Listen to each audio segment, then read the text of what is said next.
As level की cost counting जी, AS level की कॉस्ट काउंटिंग जो है वो आप समझ लें कि ये passport to A star grade है जी।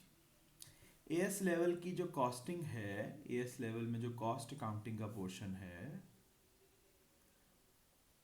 वो भाई पेपर नंबर 2 में,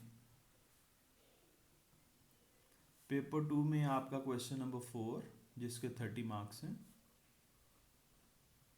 साइंसेस के स्टूडेंट्स का फेवरेट है ये। और पेपर 1 में इसमें से आप समझ लें कि लास्ट जो है वो, लास्ट तो नहीं अब तो खैर वो वेरी भी कर रहा है, 6 to 7 एमसीक्यूज जो है वो भी इसमें से आते हैं। तो ये आपके एएस लेवल का 33% है और ये बहुत आसान है यार, ये फाइनेंशियल अकाउंटिंग से ज़्यादा आसान है। इसके लिए कोई खास डेबिट क्रेडिट की सेंस नहीं चाहिए, इसको हम बड़ी आसानी से शुरू कर सकते हैं। So remember this is your question number 4, cost accounting. Cost accounting का यार सबसे पहले तो आपको ऑब्जेक्टिव पता होना चाहिए कि यार ये जो हम पढ़ने लगे हैं इसमें फाइनल आउटकम क्या है जी, ऑब्जेक्टिव क्या है। ऑब्जेक्टिव है जी कॉस्ट ऑफ वन यूनिट,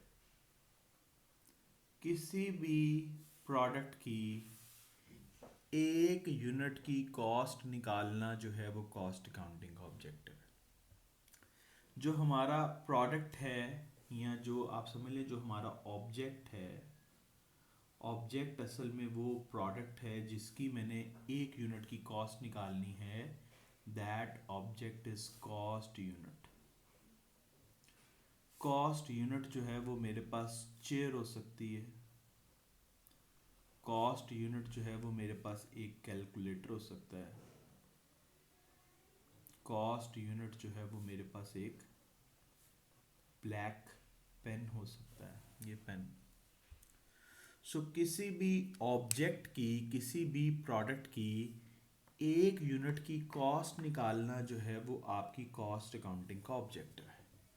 आपकी कॉस्ट अकाउंटिंग में हमारा एक ही ऑब्जेक्टिव है एस लेवल में कि हम भाई इस एक पेन की कॉस्ट निकाल लें, इस एक मार्कर की कॉस्ट निकाल लें, किसी एक चेयर की कॉस्ट निकाल लें। अगर आप एक चेयर की कॉस्ट निकाल लोगे तो आप 100 से मल्टीप्लाई करके 100 चेयर्स की भी कॉस्ट निकाल लोगे। So objective is very simple, to calculate the per unit cost of a product, that product is cost unit.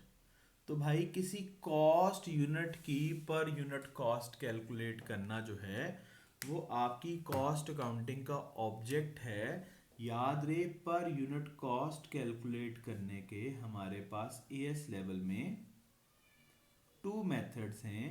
A2 में भी वैसे 2 हैं। ए2 में एक स्टैंडर्ड कॉस्ट है, एक एक्टिविटी बेस्ड कॉस्टिंग है।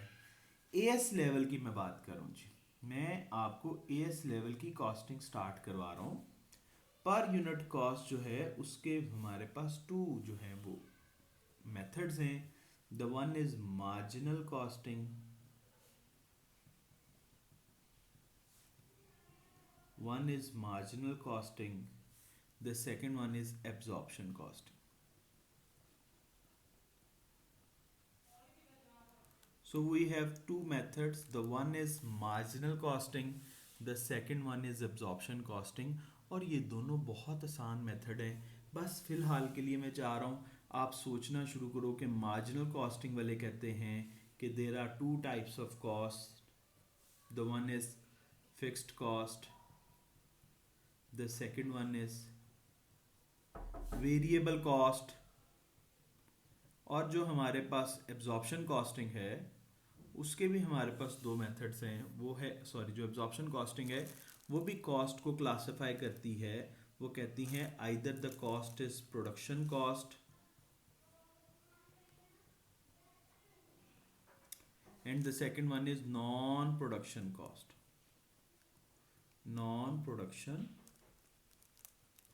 सो मार्जिनल कॉस्टिंग वाले हमेशा कॉस्ट को क्लासिफाई करते हैं as variable cost and as fixed cost, जबकि एब्जॉर्प्शन कॉस्टिंग वाले कहते हैं as production cost and as non production cost. सबसे इंपॉर्टेंट चीज़ ये है कि हमने पर यूनिट कॉस्ट देखनी है कि पर यूनिट कॉस्ट के बारे में, पर यूनिट कॉस्ट की जब बेटे मैं बात करता हूँ तो मार्जिनल कॉस्टिंग वाले कहते हैं कि पर यूनिट कॉस्ट सिर्फ और सिर्फ वेरिएबल कॉस्ट है। मार्जिनल वाले कहते हैं जब भी आपने पर यूनिट कॉस्ट निकालनी है आपने क्या लेना है, वेरिएबल कॉस्ट। बस यार इतना सिंपल है यार। और एब्जॉर्प्शन कॉस्टिंग वाले क्या कहते हैं, एब्जॉर्प्शन कॉस्टिंग वाले कहते हैं आपने लेनी है प्रोडक्शन कॉस्ट।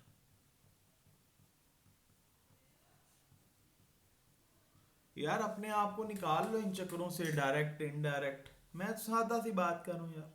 मार्जिनल कॉस्टिंग वाले कहते हैं जब एक यूनिट की कॉस्ट निकालनी है, अब जब मैं एक यूनिट की कॉस्ट कहता हूं तो मैं उसमें फिर दोनों चीजें सोचता हूं।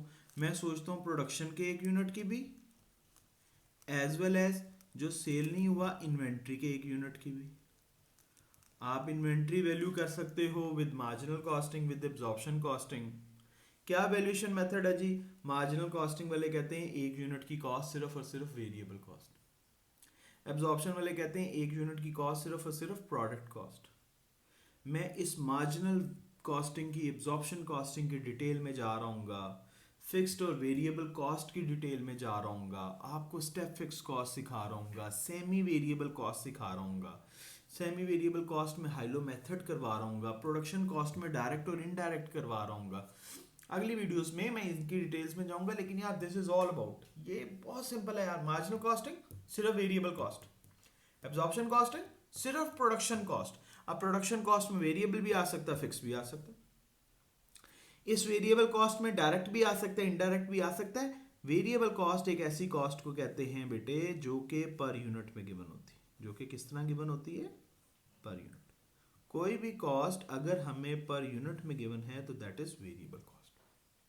प्रोडक्शन कॉस्ट हर वो चीज जो प्रोडक्शन के लिए, हर वो कॉस्ट जो प्रोडक्शन के लिए रेलेवेंट है, that cost is production cost.